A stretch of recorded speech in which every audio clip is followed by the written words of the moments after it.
Hey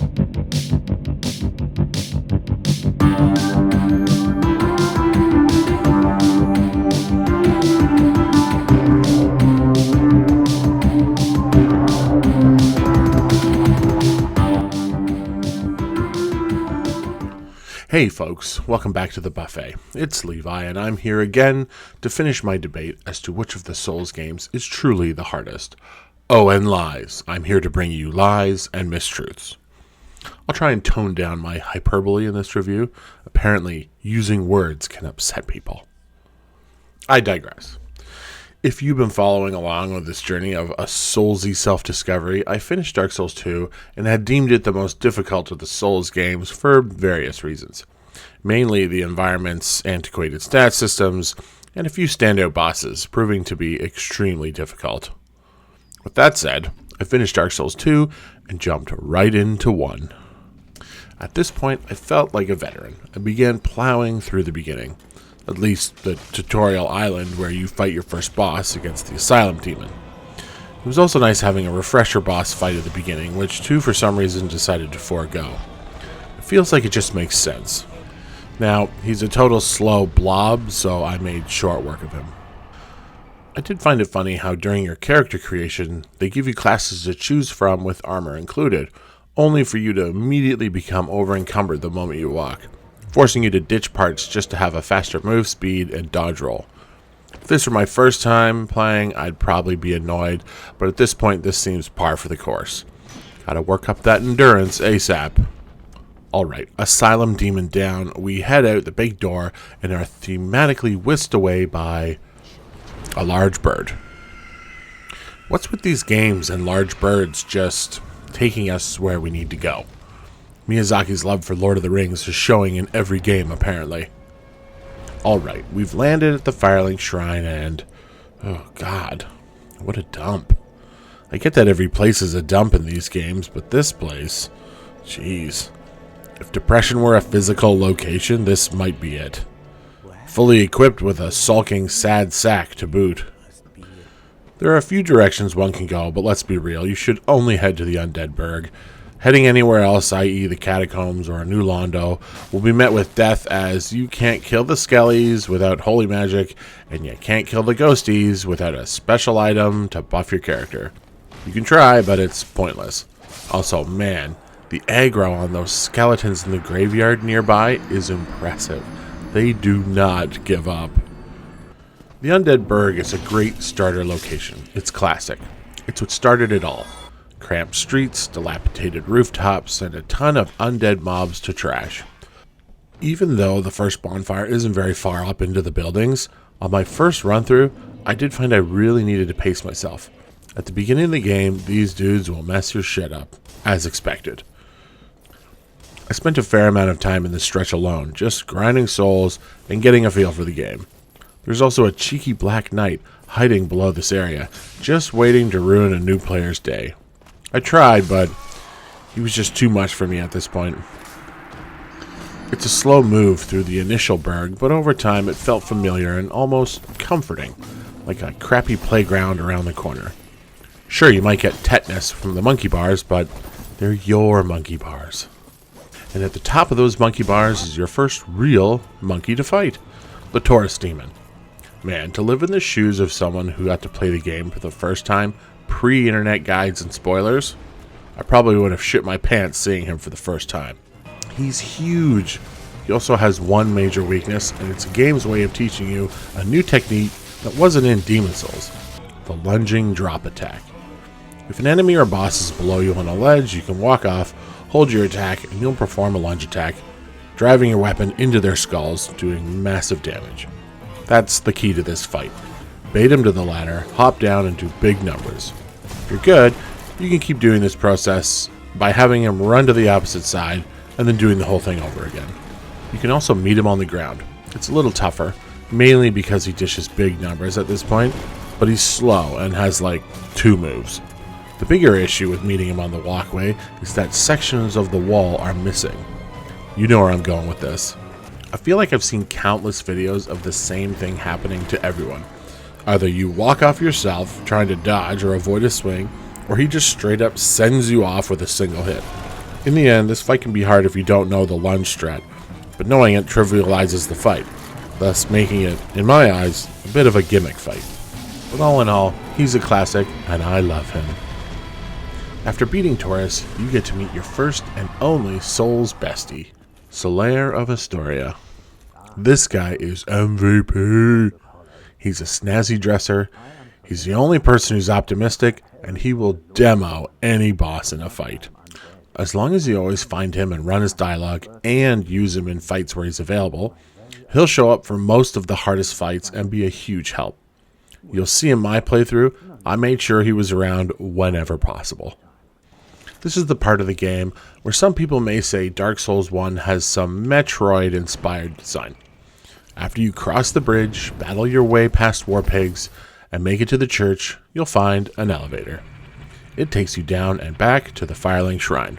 Congratulations, you've just completed the Undead Burg. Kind of. You just come full circle. This design is prominent throughout the whole game. Almost all the routes you can take will somehow bring you back here, making the Firelink Shrine one of the most important bonfires in the game. Which leads me into the mechanic of the bonfires themselves.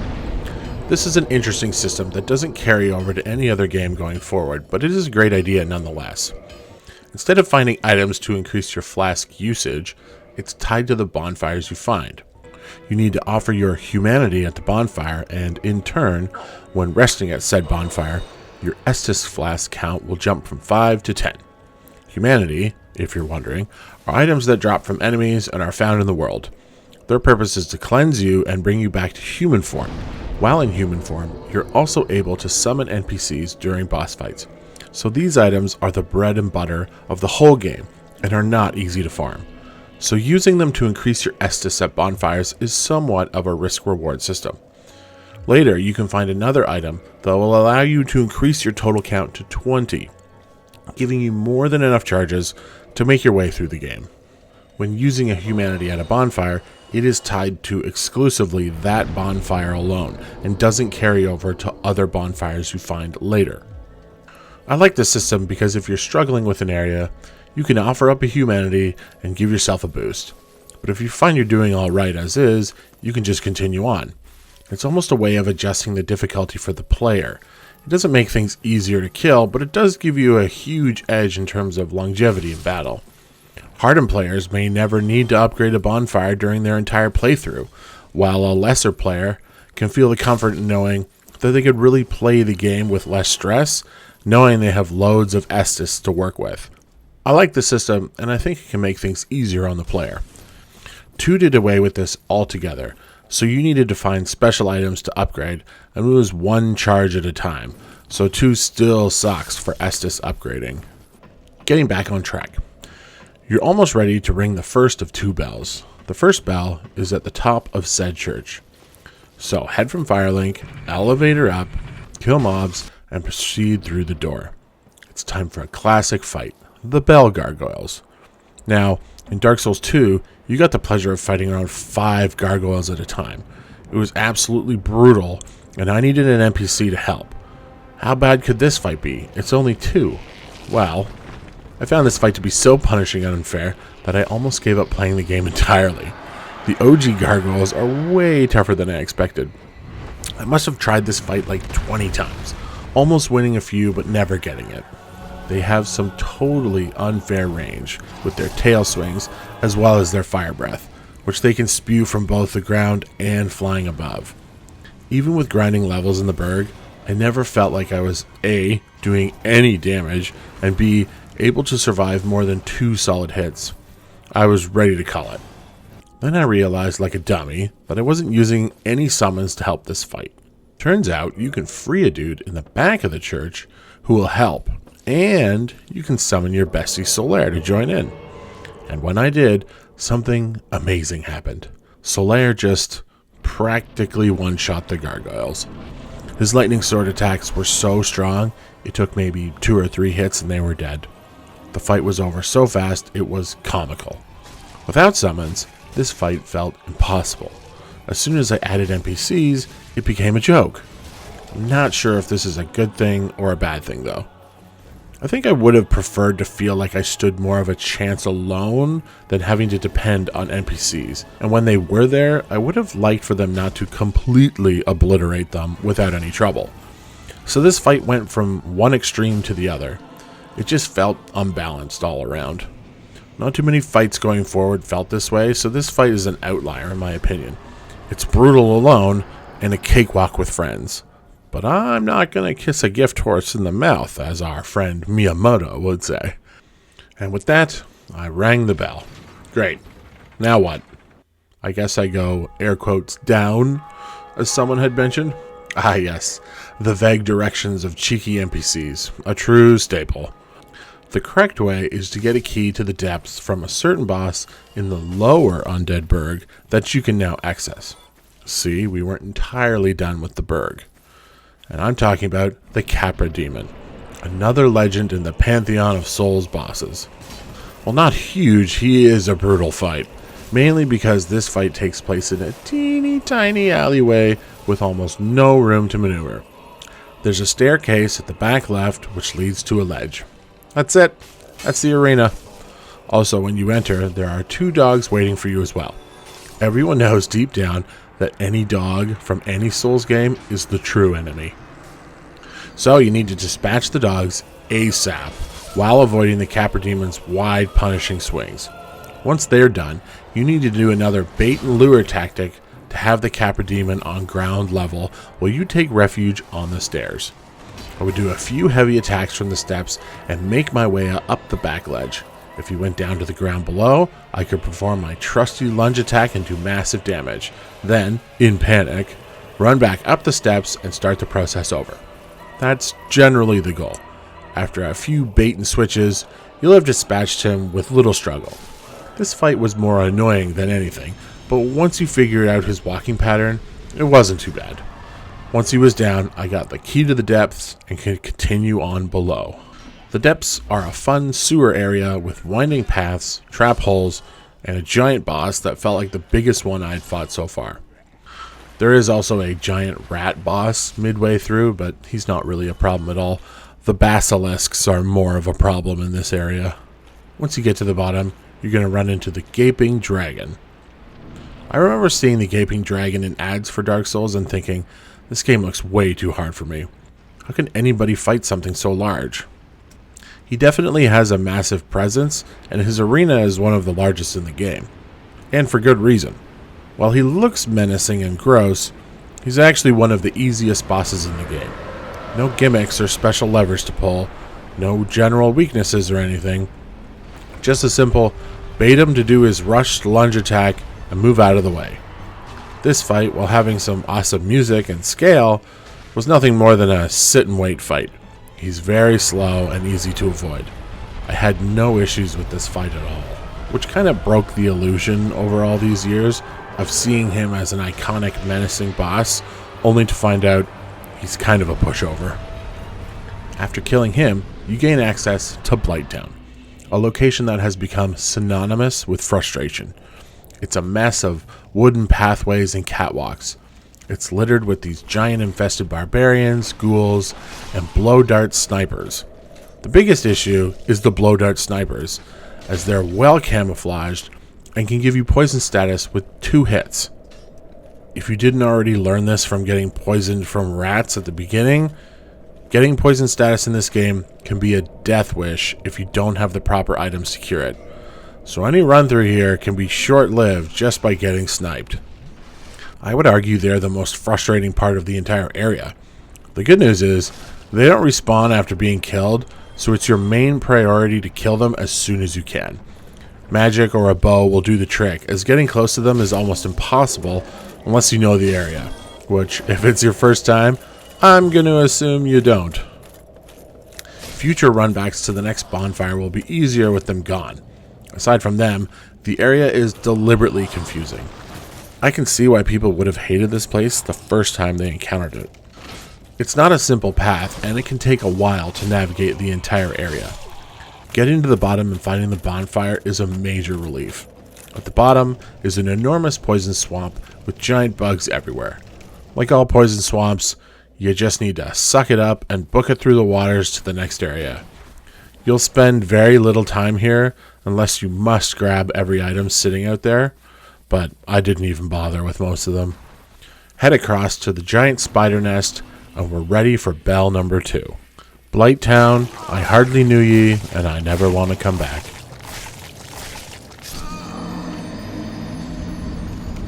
Inside the giant spider nest, you'll battle the uncomfortably attractive Chaos Witch Qualag.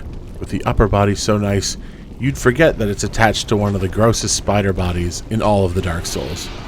She's a rough girl solo, so don't forget to bring all the friends you can muster. I managed to bring 2 people into this fight, and she still gave us some trouble. She has some large swings that are easy to dodge, but her main ability is spewing magma all over the arena, and it takes what I think is too long to dissipate from the floor. So more often than not, I found I was just hanging out, waiting for the magma to disappear. All the while, my NPCs were too dumb to understand the magma, so they just continuously take tick damage. Their sole purpose was just to distract. This fight is mainly just a waiting game for the magma. You just gotta wait for the opportunity and safety to run in, hit her a few times, and back out. It's slow and kind of annoying. Once she's down, you can ring the second bell and access the demon ruins. Truly a terrifying location, with a name like that, right? But alas, we can't venture here until we deal with Sen's Fortress, which is now accessible due to us ringing the bells. So let's go. Cue cutscene where a giant moves chain, doors open, and we have access to Sen's Fortress. A funhouse of traps, giant metal balls, and swinging blades. This location may be the most unique in all of Dark Souls 1. It's meant to test the one thing Dark Souls games are known for. Yes, that's right, janky platforming. Fun! This place isn't actually that bad. The snake men inside will be the biggest annoyance. I find I just use a bow and remove them from a distance before trying to run the gauntlet of traps. If no one's shooting arrows or blasting magic at you, this place is pretty manageable. There's some light puzzle solving involving the giant balls, which you can direct and find a secret path. Said path will unlock another NPC who had no real impact on my playthrough, but hey, if you know about it, this is where he is. He has a big hat. That's cool. Once you've managed to get through the traps to the roof, there's a bonfire hidden over a ledge. I managed to find it on my own, so I'm particularly proud of myself in that aspect, but some people may have missed it. So without it, dying means the entire inner part of the fort again just to get back to the top. Highly recommend you roll off that edge and find this bonfire. Your life will be much easier starting from there. This is also a rare situation where a Dark Souls game is throwing you a bone and actually providing you with some brief respite. Up on the roof, there are some tougher than normal knights guarding gear and an NPC who sells some spells. I believe there's a decent set of armor around here as well, so keep your eyes open. To add insult to injury, there are also 2 giants who are working very hard to kill you by tossing bombs from the top of the building. You can take both of them out and they won't respawn after death, so that's a no-brainer. If you'll leave the bomb tosser, you'll have to deal with the boss fight while avoiding the bombs, making the fight so much worse than it needs to be. So, kill the giants and head for the boss, the Iron Golem. He's pretty slow and large. He's your classic ankle whacker. Whack the ankles. He dies. If you're struggling, there is an NPC you can summon in a tower nearby, so yeah, use him if you need to. All in all, same old at this point. Here's where the game gives you a nice slap in the face. You're feeling good, conquering bosses, generally dominating the game. Well, once you've beaten the Iron Golem, you are unwillingly brought to Honor Lando by some flying demons. No biggie, right? There must be a way to get back to the Firelink Shrine, right? Nope, you're locked here. And you will be locked here until you complete the task of finding Guinevere, who's at the far back section of the church. And to get to her, you're going to struggle with one of the worst areas, in my opinion, in the entire game. From the winged demons everywhere, the knights firing endless giant arrows at you, the perilous rooftop runs, and silver knights around every single corner, this place is going to humble any player who may have felt like they were actually starting to get ahead in this game. Just getting inside the church is hard enough. Once inside, you'll need to battle through anywhere between 10 to 15 silver knights, who will respawn every single time you die, making this run back the granddaddy of all runbacks for me. You have a limited humanity to use for summoning Solaire for the boss fight, so every single time you die, you are going to spend humanity. It's going to chip away at whatever you've been stockpiling. Hope you have enough, because the hardest fight in the game is here. Even with Solaire, this fight is rough. Can you guess who it is?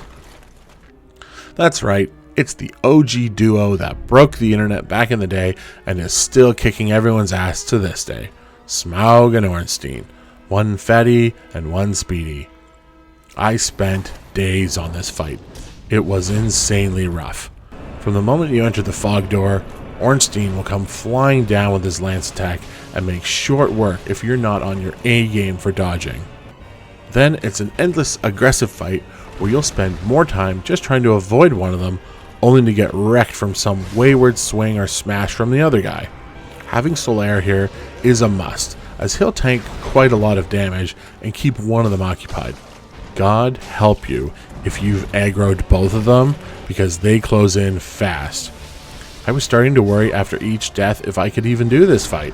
What happens if I run out of humanity to summon Solaire? There's no way I was going to be able to win this fight 2-on-1, it's just too relentless. And depending on who you kill first, they get absorbed into the second person, who then gains all their health back and either becomes huge in size or electrified by lightning. Honestly, neither options are great, but I did find fighting Smaug second was a little easier. In the end, with a ton of luck and being overly cautious, I beat these pricks and joined the ranks of the internet in understanding why they are the face of Dark Souls and FromSoft. They are extremely hard, they pull no punches, and they have set the basis for all duo fights going forward. We'd never have the Godskin duo without these guys. I didn't feel great with the win, but I was glad it was over. From there, you can gain the ability to teleport to any bonfire you found, and the mystery gates that you may have found along the way are now open. You can finally battle the 4 main bosses to unlock your path to the end of the game. And this is where I would say Dark Souls 1 shows its bigger glaring issue. Up till this point, the game has felt fleshed out, well-designed dungeons and exploration. Along the way, you will have hit these giant walls that you couldn't pass, but now you can. You're probably expecting a lot of cool stuff behind them.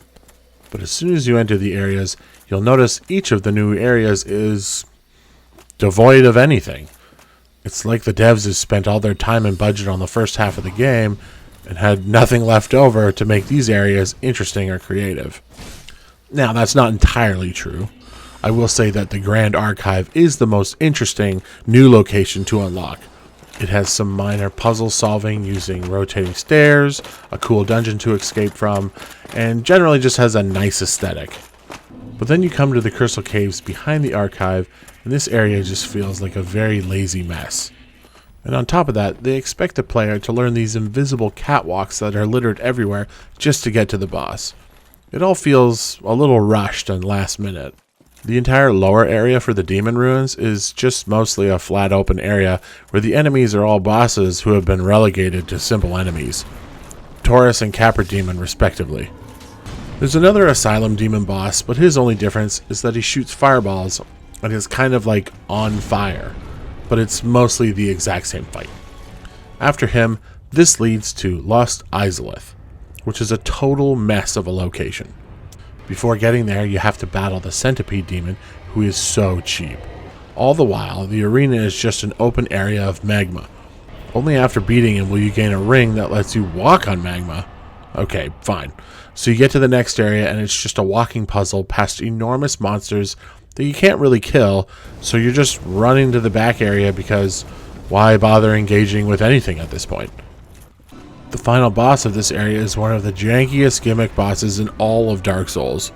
One nice thing about this fight is, if you die but have managed to damage or remove any portion of the boss's limbs, they don't make you redo the part. Really the only saving grace for this fight if you ask me.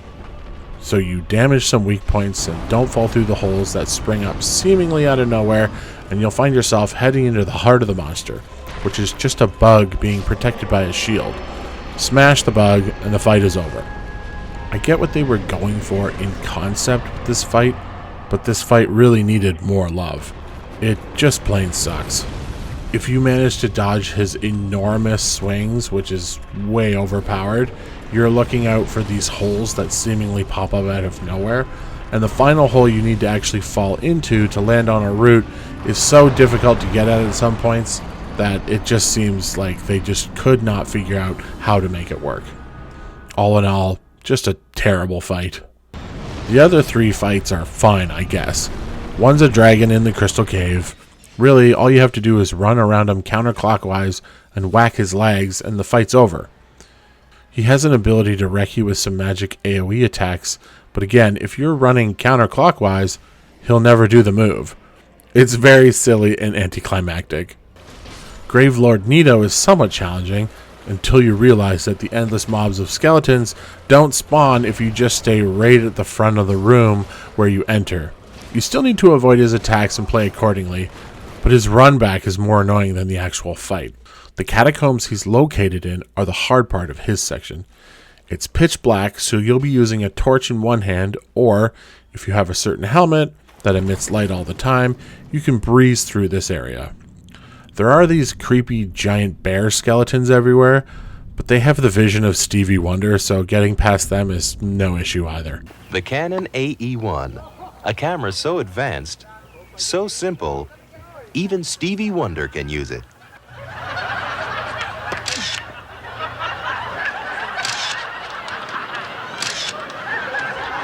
Four Kings is straight up DPS check, where your best move is to just get as close as possible and whack away. Staying too far away will cause him to use some really strong magic attacks that you most certainly won't survive. As long as you're up close and able to dodge his 1 or 2 swings, this fight is also kind of a joke.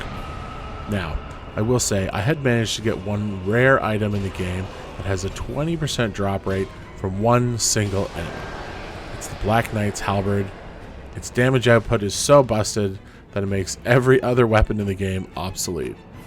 And I actually managed to get it very near the start of the game.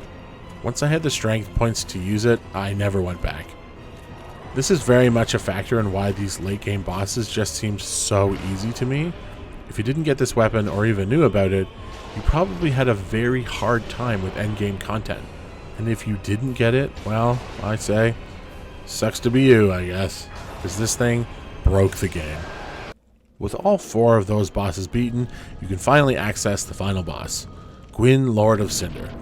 I don't know what it is about Dark Souls trilogy, but it seems like the final bosses of each game are the easiest ones to beat.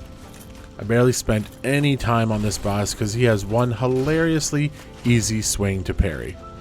If you get the strat down, you can parry Gwyn 5 times in a row and he's dead. That's it. That's all is required is some basic timing and standing about a foot or 2 in front of him. He won't perform any other attacks but his close range swing, and like I said, knowing how to parry makes this fight a walk in the park. After doing this fight, like any other entry, I had expected that I'd be able to load a save file and tackle the DLC, as I had heard great things. Well, instead, the game thrusts the player right into New Game Plus with no options to load your save. Great. Swell. Amazing. Okay, well, after playing all 3 Dark Souls back to back, I think I've had just about enough. So no, I did not complete a second playthrough just to see the DLC. Is it hard? Probably, but at this point, I've had my fill of Souls games. And upon reflection, it's been some of the best, most rewarding gaming I've ever played. I wish I had mustered the courage to play these games earlier. But I'm glad I went through this journey now. These games are clearly in a league of their own, and I can see why so many developers are always trying to crack the Souls formula. And now, it's opened the door for me to willingly throw myself into all the other Souls-likes in the future. Oh, and to the question of as to where Dark Souls 1 stands for difficulty, well, Dark Souls 2 is still the hardest one for me. Check out my video if you haven't already on that one. But Dark Souls 1 is clearly the jumping off point. Many things that make most modern Souls games what they are take from the very DNA of Dark Souls 1, and I'm glad I now have a full grasp of these games. If you haven't played any of them, I recommend actually starting with Dark Souls 1. It's a great starter, with very few overly hard bosses and lots of fun exploring. A truly wonderful game that has changed the course of gaming forever. Thanks for watching my review of Dark Souls 1 and coming along with me on this crazy journey through all of their games. It's been so amazing, and I hope you've enjoyed hearing my opinions on these series as a whole. We have more videos planned in the future, so make sure you're subscribed to the channel. It would mean the world to me if you took a few seconds to comment on the video below, as it really helps us move this channel forward. Thanks again, and I'll see you all on the next one.